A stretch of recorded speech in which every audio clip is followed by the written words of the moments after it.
बिस्मिल्लाहिर्रहमानिर्रहीम अस्सलाम वालेकुम। मेरा नाम है नवीश शेख, आप देख रहे हैं मेरा यूट्यूब चैनल।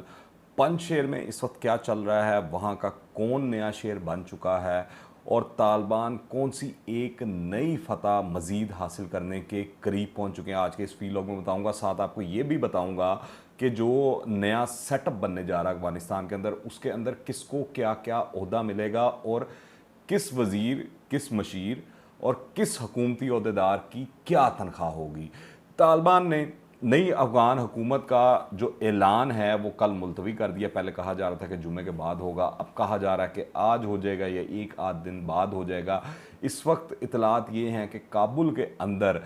जितने भी तालिबान के लीडरान हैं, जितने अहम लोग हैं, वो वहाँ पर इकट्ठे हो चुके हैं, वहाँ पर मौजूद हैं। दूसरी जानिब अगर पंजशेर की बात की जाए तो वहाँ पर गुज़िश्ता रोज़ ये पहले इतलात आई कि अमरुल्लाह साले और अहमद मसूद जो हैं वो हेलीकॉप्टर्स के अंदर फ़रार हो गए। वहाँ से पंजशेर से ये इतलात आई। फिर उसके बाद जो अमरुल्लाह साले हैं यकदम वो आए और उन्होंने आके एक अफगानिस्तान इसको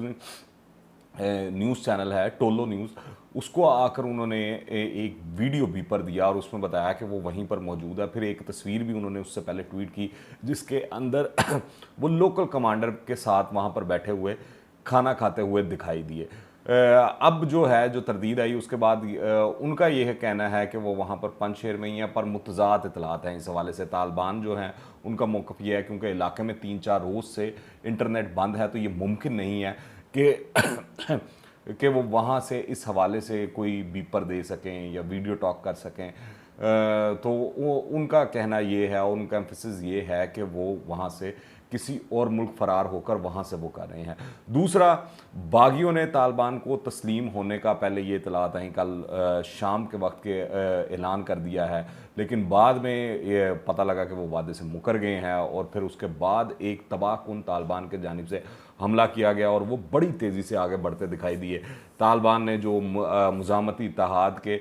कई टैंक, आर्म्ड गाड़ियां कब्ज़े में ले ली और अहम स्ट्रेटजिक मुकाम दरबंद पर भी कब्ज़ा कर लिया। और इस हवाले से जो ज़राए हैं उनका बताना है कि वादी पंजशेर के तमाम 34 अज़ला पर हमारा कंट्रोल आ चुका है। जो तालिबान के ज़राए हैं उनका ये कहना है। और इस वक्त अगर बात की जाए तो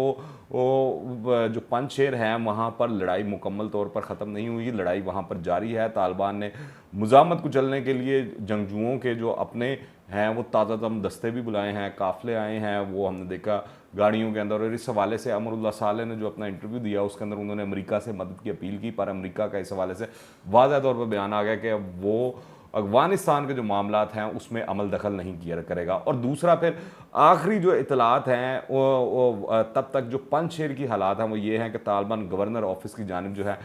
पेशकदमी कर रहे हैं, यानी गवर्नर ऑफिस और सूबाई इंटेलिजेंस मराकज़ की जो फतह है वो अभी बाकी है और कहा जा रहा है कि तकरीबन 2 किलोमीटर उससे वो दूर रह गए हैं।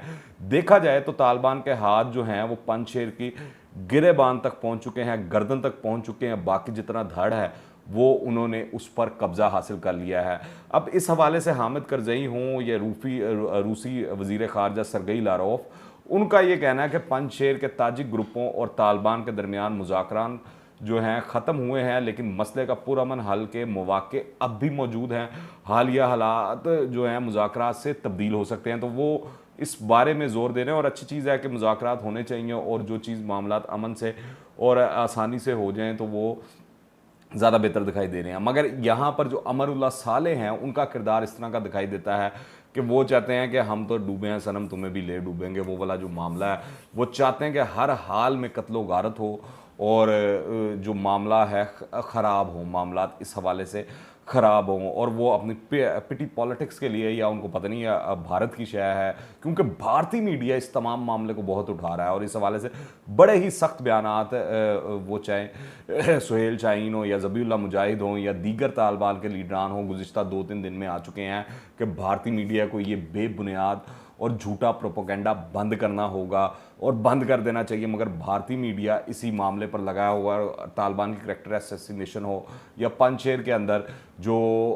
मुज़ामती तहरीक है उसको ग्लोरीफाई करके पेश करना हो, तो वो अभी तक इस काम पर लगे हुए हैं, जिसके बाद बड़े सख्त बयानात तालिबान की जानिब से कश्मीर के ऊपर भी दिए गए था, और जिसके अंदर मेरे ख्याल से वाज़ह तौर पर भारत के लिए पैगाम था कि अगर आप हमको यहाँ पे छेड़ेंगे तो हम आपको इधर भी छेड़ सकते हैं। और अफगान मीडिया के मुताबिक वादी पंजशेर में जब ये इतलात आई कि वो वहाँ पर फतह हासिल कर ली गई है, तो काबुल के अंदर जो अफगान तालिबान है उन्होंने जश्न मनाते हुए खूब हवाई फायरिंग की। अब उसके बाद मुख्तलिफ जो सोशल मीडिया है, ट्विटर है, उसके ऊपर कुछ फेक तस्वीर भी चलना शुरू हो गई, जो गज़ा के अंदर जो बमबारी होती है उनके हवाले से, बच्चों के हवाले से वो चलना शुरू हो गई, प्रोपोगेंडा किया गया। तो एक तो जो तालिबान है वो तो फ़ौरन इस हवाले से जो उनके तर्जुमान हैं ज़मीउल्लाह मुजाहिद, वो सामने आए और उन्होंने जंगजुओं को हवाई फायरिंग ना करने की हिदायत करते हुए कहा कि हवाई फायरिंग की बजाय शुक्राने के नवाफिल अदा करें।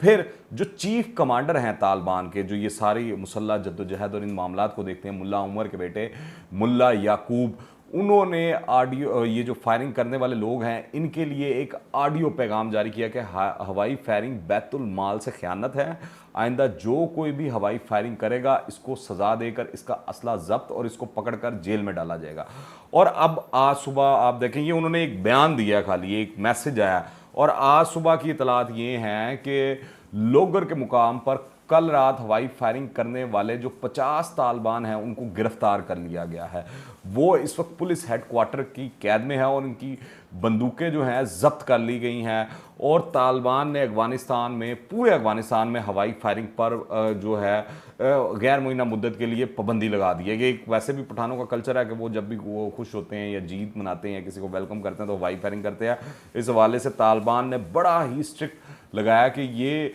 जो ख़यानत है, लोगों की अमानत है,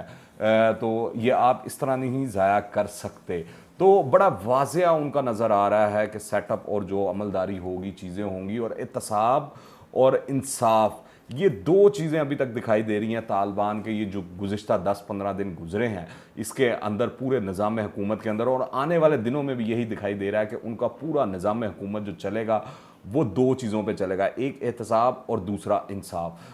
तो वो चाहे उनकी अपनी सफ़ों में कोई हो तो वो उसका भी एहतसाब कर रहे हैं, और जिसका जो मामला उस हवाले से, उस हिसाब से इंसाफ कर रहे हैं जो बनता है। फिर अगर अब अफगानिस्तान के अंदर जो नया अबूरी हुकूमत है उसकी बात की जाए तो उसके बारे में बड़ी इतलात हैं, AFP की भी हैं, रॉयटर्स की भी हैं, और दीगर जो लोकल सहाफ़ी हैं वो भी, उनकी भी उस हवाले से ख़बरें आ रही हैं, चीज़ें आ रही हैं। तो ये मैंने एक पूरा कंपाइल किया, तो इसमें मैं आपको बताता चलूँ कि अबूरी हुकूमत मुकम्मल तौर पर तालिबान अरकान और 25 वजारतों मुशावरती शूरा पर मुश्तमिल होगी। मुशावरती शूरा में 12 मजहबी स्कॉलर शामिल होंगे, जबकि अफगानिस्तान के आइन और मुस्तकबिल में हुकूमती ढांचे पर तबादला ख्याल के लिए अमायदीन और अफगान माशरे के नुमाइंदों पर मुश्तमिल लोया जिरगा 6 से 8 माह में बुलाने की मनसूबाबंदी की जा रही है। लोया जिरगे में आइन और मुस्तकबिल की हुकूमत पर तबादला ख्याल किया जाएगा। इस वक्त तमाम जो रहनुमा हैं काबुल के अंदर पहुंच चुके हैं, वहां पर मौजूद हैं, जहां नई हुकूमत के ऐलान की तैयारियां जो हैं वो आखिरी मरहले में पहुंच चुकी हैं। तालिबान के जो शरीक बानी हैं मुल्ला बरादर नई अफगान हुकूमत की क़यादत करेंगे। तालिबान के नई हुकूमत काबुल को दारुल खिलाफा जो है बरकरार रखेगी, और मुल्ला अब्दुल गनी बरादर जो है काबुल में रहेंगे और वहाँ से इंतज़ाम व इंसराम जो है हुकूमत का चलाएंगे। इससे पहले खबरें आ रही थी कि शायद कंधार होगा, पर जो दारुल खिलाफा होगा अफगानिस्तान का वो काबुल ही रहेगा, उसको नहीं बदला जा रहा। जबकि तालिबान के जो अमीर हैं मुल्ला हैबतुल्लाह अखवंजादा, वो कंधार में मौजूद रहेंगे और मजहबी मामलात और गवर्नेंस पर तवज्जो जो है वो अपनी मरकूज़ रखते हुए नई हुकूमत की रहनुमाई करेंगे। मुल्ला उमर के जो बेटे हैं मुल्ला मोहम्मद याकूब, शेर मोहम्मद अब्बास भी आला ओहदों पर फायज किए जाएंगे, जबकि मुल्ला ज़ईफ़ को पाकिस्तान में दोबारा जो है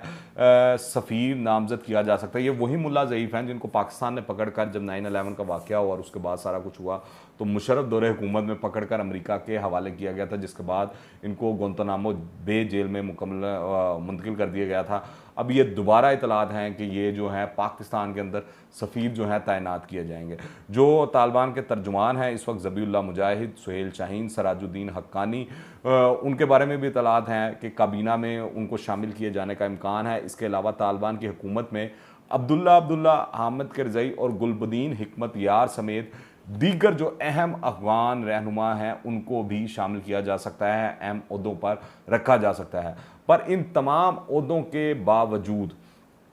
एक ट्वीट जो है अमारात इस्लामिया का जो ट्विटर हैंडल है वहाँ से की गई है, जिसके मुताबिक मुल्ला अब्दुल गनी बरादर ने एक बयान जारी किया है कि हुकूमती वज़रा और अहदेदारान की तनख्वाह जो है इतनी ही होगी जितनी एक आम मजदूर की माहाना दिहाड़ी बनती है। तो यहाँ पे ये चीज़ बड़ी अहम है कि अगर वो ये वाला निज़ाम लेकर आ रहे हैं जो प्योर इस्लामी है और इस्लामी तरीक़ाकार है, तो मेरे ख़्याल से वो दिन दूर नहीं होगा जब तालिबान की दौरे हुकूमत वाला अफ़गानिस्तान जो है पूरी मुस्लिम उम्मा को भी लीड कर रहा होगा और दुनिया के लिए भी एक मिसाल बन चुका होगा। उसकी वजह ये है, आप देखें जब तालिबान ने गलबा हासिल किया और जब ये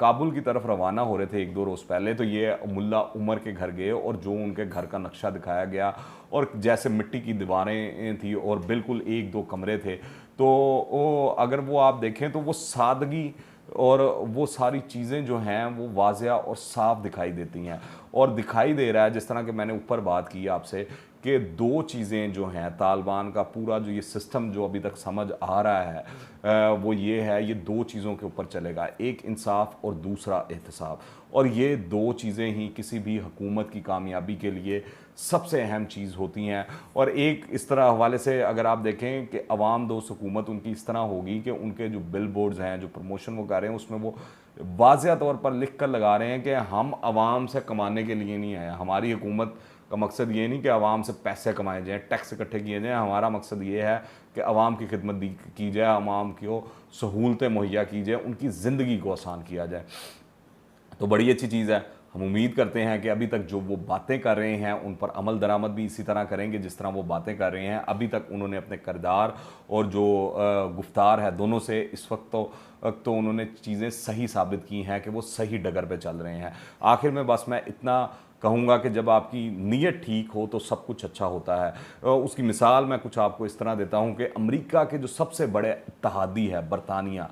उसके वज़ीर दिफा बेन वेल्स ने अमेरिका को सुपर पावर मानने से इनकार किया और कहा जंग हार कर अमेरिका सुपर पावर नहीं रह सकता। वो मुल्क जो किसी बात पर कायम ना रहे, वो बड़ी ताकत तो हो सकता है लेकिन आलमी ताकत नहीं हो सकता। तो आप देख लें आम लोगों से, सादा लोगों से, जिनके पास सिर्फ एक चीज़ थी, ना कोई हथियार था, ना कोई ताकत थी, ना कोई सपोर्ट था, ना कोई पैसा था, उन्होंने पूरी दुनिया की जो सबसे बड़ी सुपर पावर है उसको हरा के शिकस्त फाश कर दी है। और जो उसके इत्तेहादी हैं वो भी इस बात को मान रहे हैं और अब वो आने वाले दिनों में इस तरह लग रहा है कि एक इस तरह का निज़ाम हुकूमत लाने लगे हैं, मॉडल लाने लगे हैं जो मुस्लिम उम्मा के साथ साथ पूरी दुनिया के लिए एक मिसाल होगा। आप इस हवाले से क्या राय रखते हैं नीचे कमेंट्स में लाजमी बताइएगा। दुआ में याद रखें। अंटिल द नेक्स्ट टाइम, अल्लाह हाफ़िज़।